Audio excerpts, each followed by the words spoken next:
On the 6th of June, 1944, Allied forces landed on the shores of Normandy. Operation Overlord was the first step in liberating Western Europe. After securing the beaches, the primary mission was to establish a bridgehead between U.S., British, and Canadian units. The U.S. First Army reached its main objective, the port of Cherbourg, by June 29th.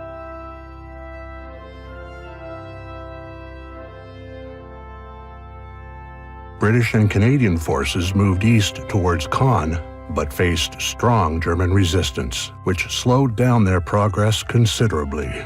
With Canadian and British units around Caen having drawn all enemy attention, as well as the majority of German armored forces during Operation Goodwood, the Allied command's plan of taking advantage of the situation played out as intended.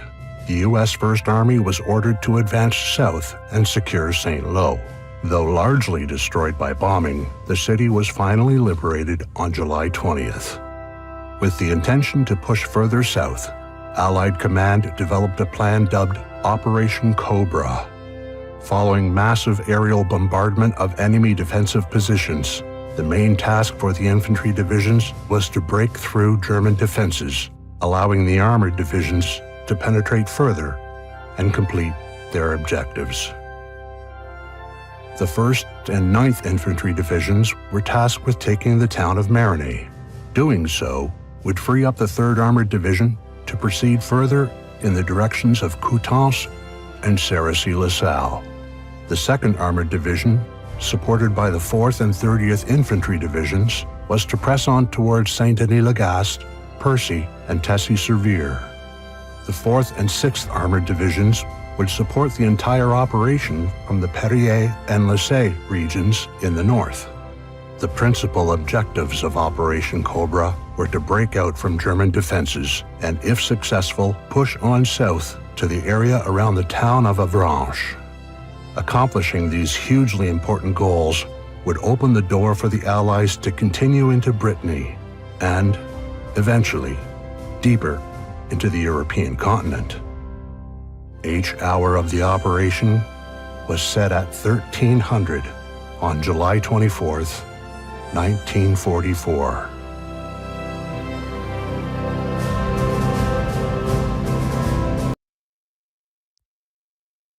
D-Day, plus 49. Normandy's difficult bocage landscape, the Panzer-Lehr Division, and other German veterans hardened from the Eastern Front had forced the Allied advance into a virtual standstill. But on this day, July 25, 1944, Operation Cobra was finally put into action. The desperate plan of breaking through German lines south of St. Lo began by sending in hundreds of heavy bombers, dropping an unprecedented amount of ordnance. This initial effort had some tragic results, however. Poor communications, compounded by bad visibility, resulted in a huge number of American friendly fire casualties, including the loss of the highest-ranking U.S. general ever in the European theater. Shaken but determined, on July 26th, various infantry divisions broke through the front lines, allowing the 3rd Armored Division to push on towards Marigny and the 2nd Armored to attack Saint-Gilles.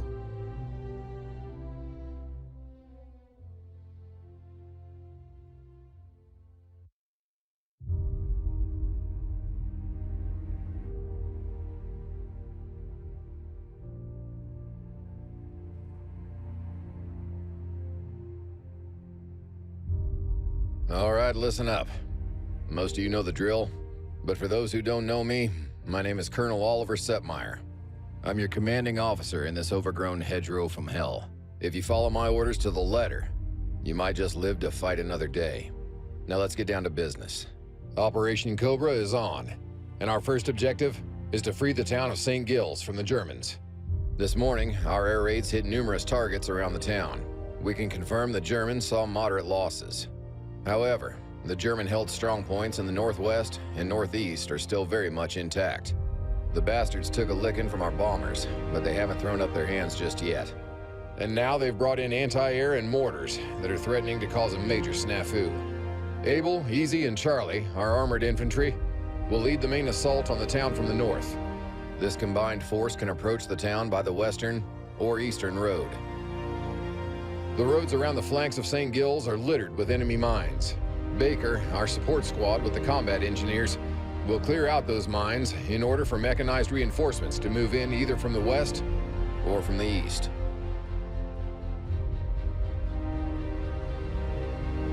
Dog, our recon element, will flank the enemy to neutralize their AT emplacements. Then, locate the AA and the mortar threatening the main assault and take them out. Dog can flank alongside either the western or eastern road. Fox, our tank hunter element, will lend additional AT support to the offensive. They can fall in with Able, Easy, and Charlie and follow the main assault, or fall in with Dog and hit the flanks. You are assigned to Able. Choose your starting location.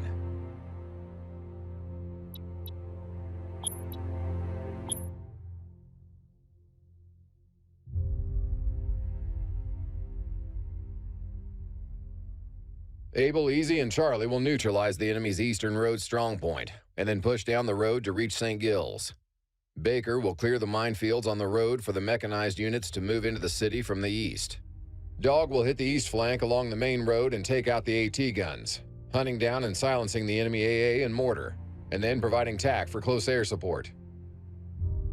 Fox will fall in with the main offensive, hunting for enemy AT and armored threats along the main road on the way to St. Gilles. To successfully take the town, we need to achieve 3 main goals. First, we need to capture the crossroads at the town center. This will clear the way for more reinforcements. Second, we'll have to clear the German outpost at a farmstead located just east of the main crossroad. And finally, we need to neutralize any German armor that evaded our airstrikes. We assume at least one tank is heavily damaged and hiding somewhere southwest of the town. So I say again, people, St. Gilles is our objective. The Flyboys opened it up. Now it's time for us to punch on through. If we succeed, we'll have the entire First Army at our backs. If we fail, we risk being overpowered and pushed back into the sea. Now let's head out and get the job done, fellas. Dismissed.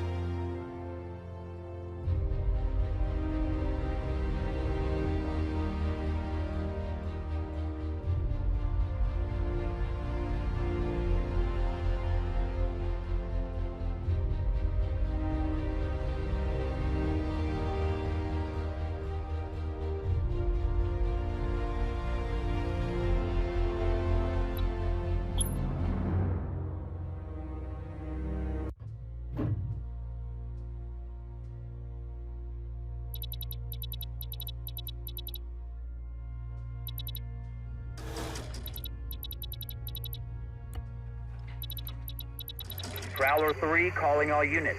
This is your radio operator, Technician 5th grade Carter E1. You'll want to listen up whenever you hear my voice. Welcome to Normandy. Check your map, get your bearings. See those supply areas? Make sure you've got a full combat load and prepare to move. Prowler 3 out. Powerhouse 6 to all.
American troops from the 2nd Armored Division are once again on the offensive, charging hot on the heels of heavy aerial bombardment that devastated the German defenses near the town of Saint-Gilles. As bitter combat in the maze of Norman hedgerows rages on, our boys are duking it out with the enemy and putting up a valiant fight. Infantry and armor, moving as one unstoppable force. A fine demonstration of the latest advancements in combined arms warfare. The American First Army is on the cusp of the most dramatic breakout since the invasion. It's only a matter of time before the rest of Normandy and then all of France is free from the grasp of Hitler's maniacal machinations.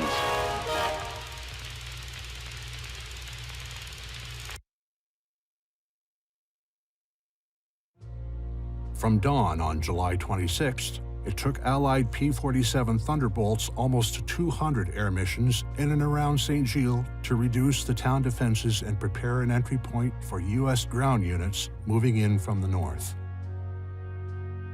After getting delayed primarily by destroyed roads, the 2nd Armored Division finally approached German roadblocks 800 yards north of Saint-Gilles at 1500 hours. Airstrikes, in combination with Sherman fire, destroyed several Mark IV tanks as well as one self-propelled gun. With the roadblocks eliminated, the 2nd Battalion of 66th Armored Regiment flanked around minefields surrounding the town and entered Saint-Gilles from the northwest.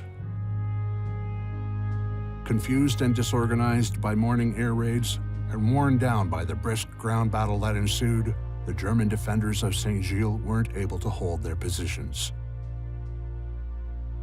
By day's end, U.S. forces had seized the main crossroad in town, clearing the way for progress further southward.